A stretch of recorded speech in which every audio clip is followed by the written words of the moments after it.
माधव एक गरीब आदमी है और वहाँ रानीपुर गांव में रहता है।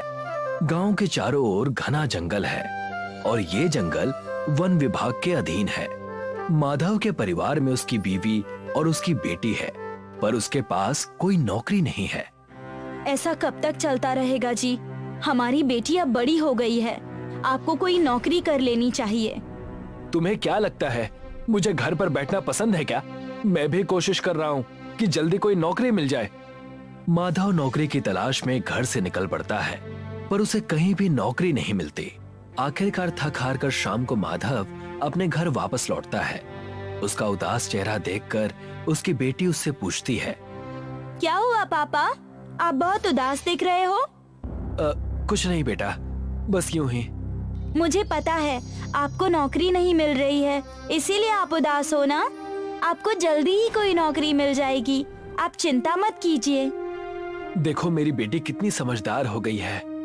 पापा, आप वन विभाग में नौकरी के लिए कोशिश क्यों नहीं करते? वहाँ तो पढ़े लिखे लोगों की जरूरत है और मैं तो ज्यादा पढ़ा लिखा हूँ नहीं, मुझे कौन काम देगा?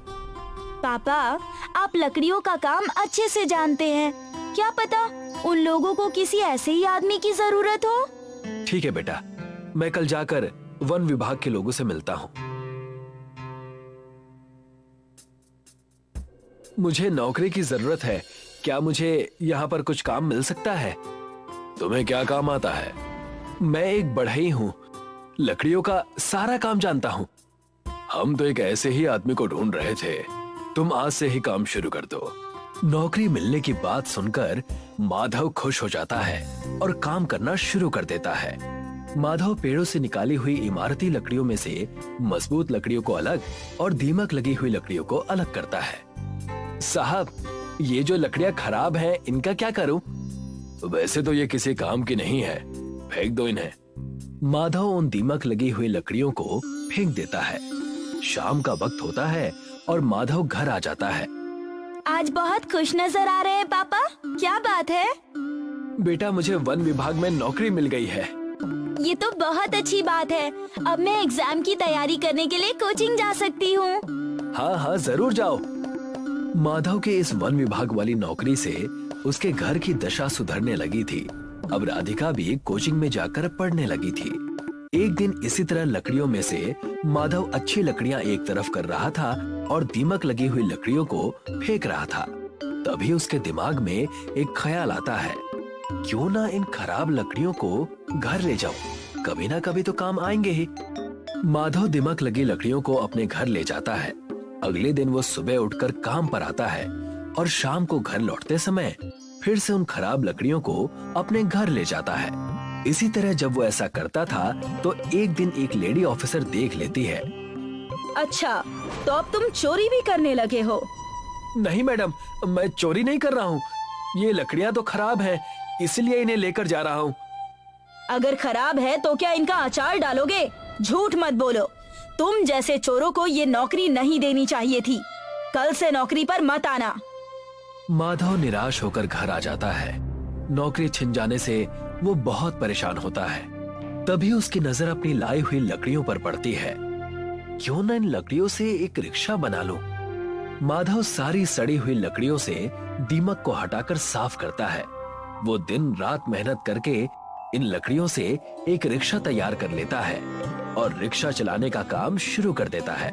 भाई साहब, शहर छोड़ दोगे? हाँ हाँ, बैठ जाओ। माधव रिक्शा को हाथ से खींचकर ले जाता, जिससे सवारियों को कहीं भी पहुंचने में बहुत देर हो जाती। इसी देरी की वजह से अक्सर सवारियां माधव के रिक्शे में बैठने से मना कर देती थी। भाई साहब, शहर जाने में टाइम लगेगा। 4-5 घंटे लग जाएंगे। भाई साहब, मुझे शहर जाना है, विदेश नहीं जाना। रहने दीजिए, मैं दूसरा रिक्शा देख लूंगी। माधव ने लकड़ियों की मदद से रिक्शा तो बना लिया था, पर उसे उस रिक्शे को हाथ से खींचना पड़ता था।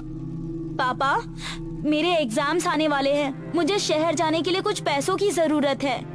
बेटा, मेरे पास तो पैसे नहीं हैं, पर मैं तुझे अपने रिक्शे में तेरे एग्जाम सेंटर तक छोड़ दूंगा। पर पापा, इसमें तो बहुत टाइम लग जाएगा और मैं एग्जाम के समय तक नहीं पहुंच पाऊंगी। ठीक है बेटा, मैं कुछ इंतजाम करता हूँ। माधव सोचने लगता है, कि किस तरह से राधिका को एग्जाम देने के लिए शहर भेजा जाए। वो सोच ही रहा था कि तभी उसकी नजर जंगल में पेड़ के नीचे पड़ी एक टूटी फूटी गाड़ी पर पड़ती है। माधव उस गाड़ी के पास जाता है। गाड़ी तो कबाड़ बन चुकी है, पर इसका इंजन मेरे काम आ सकता है। राघव उस गाड़ी से इंजन निकालता है और अपनी हाथ गाड़ी पर लगा देता है। चलो, अब हाथ से खींचने की टेंशन तो दूर हो गई, पर इसका मॉडल बदलना पड़ेगा, तब मजा आएगा। राघव अपने पास बची कुछ लकड़ियों से हाथ गाड़ी का मॉडल बदल देता है। वो उस पर छत लगा देता है और उसको एक रिक्शे में बदल देता है। राधिका अपने पापा के रिक्शे में बैठती है। माधव रिक्शा स्टार्ट करता है और राधिका को शहर में उसके एग्जाम सेंटर पर छोड़ देता है। माधव के लकड़ी के रिक्शे पर इंजन लग जाने से अब उसका रिक्शा तेज दौड़ने लगता है, जिससे अब उसके पास बहुत सारी सवारियां आने लगती हैं। भाई साहब, शहर जाने में कितना वक्त लगेगा? बैठ जाइए, 1 घंटे में पहुंचा दूंगा। इसी तरह से सभी लोग दूसरे रिक्शे को छोड़कर माधव के रिक्शे पर बैठने लगते हैं। ये देखकर एक रिक्शे वाला माधव से जलता है और पुलिस के पास उसकी झूठी कंप्लेन करता है। साहब, इसने किसी की गाड़ी से इंजन चुराकर अपने रिक्शे पर लगाया है, ये चोर है। अच्छा, तो अब तुम लोग गाड़ियों के इंजन भी चुराने लगे हो? नहीं साहब, मैंने चोरी नहीं की, ये इंजन तो मुझे जंगल में पड़ा हुआ मिला। अच्छा, तो अब इंजन जंगल में भी मिलने लगे हैं। सीधी तरह से गाड़ी का इंजन वापस करो, नहीं तो जेल में चक्की पीसनी पड़ेगी। पुलिस वाला माधव के रिक्शे से इंजन निकाल लेता है। राधिका के एग्जाम का रिजल्ट आ जाता है, जिसमें उसकी मेहनत रंग लाती है। राधिका को एक जॉब मिल गई है। अब राधिका नौकरी करने लगती है और देखते ही देखते 1 महीना बीत जाता है और उसे उसकी पहली तनख्वाह मिलती है। तनख्वाह वाले दिन राधिका देर से घर लौटती है। पापा, आंखें बंद कीजिए, आपके लिए एक सरप्राइज है। अच्छा, ये लो, कर लिया आंखें बंद। बताओ क्या है? राधिका माधव के सामने एक इंजन रख देती है। अब आंखें खोल दीजिए। नया इंजन देखकर माधव बहुत खुश हो जाता है। पापा, ये स्पोर्ट्स कार का इंजन है, इसे लगाकर आपकी रिक्शा सभी गाड़ियों से तेज दौड़ेगी। माधव स्पोर्ट्स कार के इंजन को अपने रिक्शे में फिट कर लेता है और सवारी के लिए इंतजार करता है। भाई साहब, मुझे शहर जाना है, कितना वक्त लगेगा? बैठ जाइए, आधे घंटे में पहुंचा दूंगा। वहाँ पहुँचने में तो 2 घंटे लगते हैं। ये मेरा लकड़ी का रिक्शा जरूर है, पर ये स्पोर्ट्स कार की तरह तेज दौड़ सकती है। आप बैठ जाइए।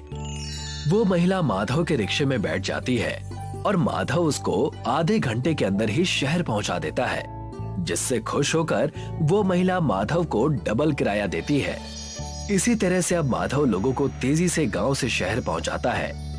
जल्दी पहुंचने और समय बचाने के लिए सभी लोग अब माधव के रिक्शे का इस्तेमाल करते हैं और माधव पूरे इलाके में लकड़ी की फरारी रिक्शे वाले के नाम से फेमस हो जाता है।